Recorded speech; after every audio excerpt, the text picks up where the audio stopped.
really quick video just to tell you a little story of something that happened in Marks and Spencer's.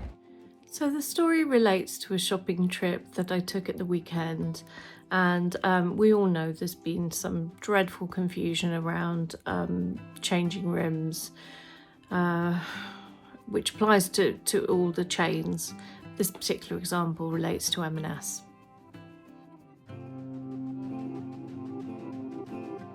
So I went in and had some things to try on in the changing room.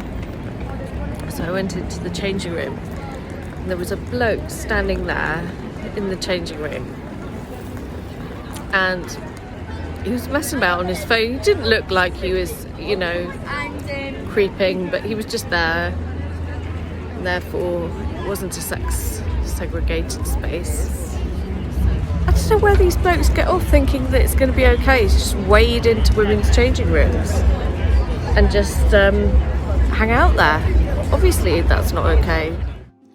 So this example isn't even about the blokes who try on special identities along with their dresses.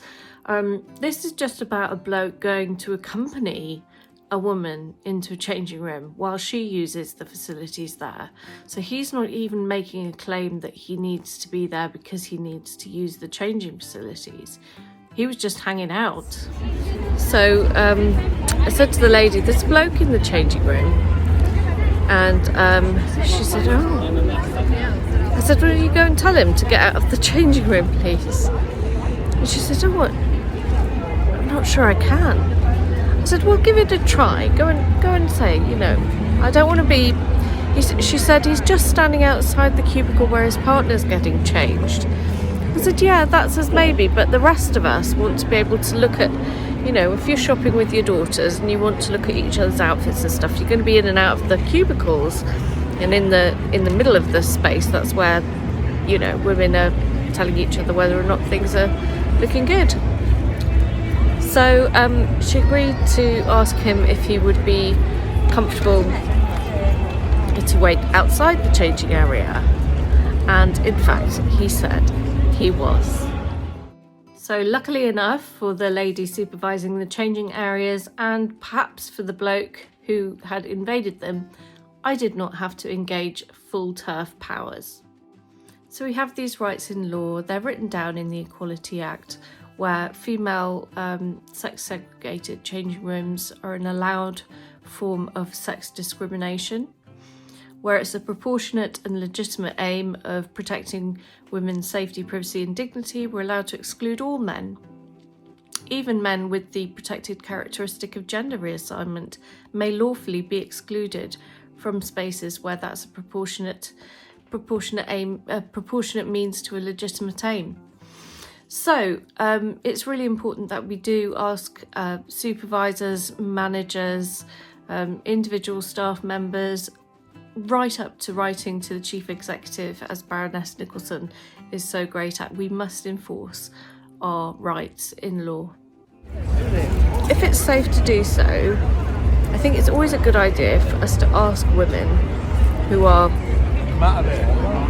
supervising these changing areas, just ask them if it's okay to ask these men to leave, because these are our legal rights to single-sex spaces.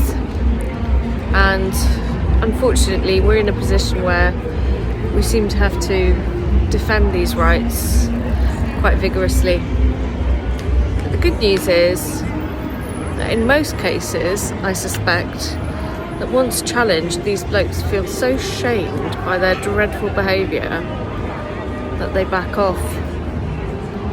Let's hope so. So thanks for watching the video. I'd be really interested to know if you've had any similar experiences when you've been out and about shopping. It'd be great to know that we're each supporting each other in enforcing these rights. So do smash the subscribe button if you haven't already. I would very much appreciate it if you left me a like or a dislike. Do join the conversation if you wish. If you want to support me practically, thank you very much. My PayPal link is in the description box, along with any of the links that I've used in today's video. Thanks very much for watching.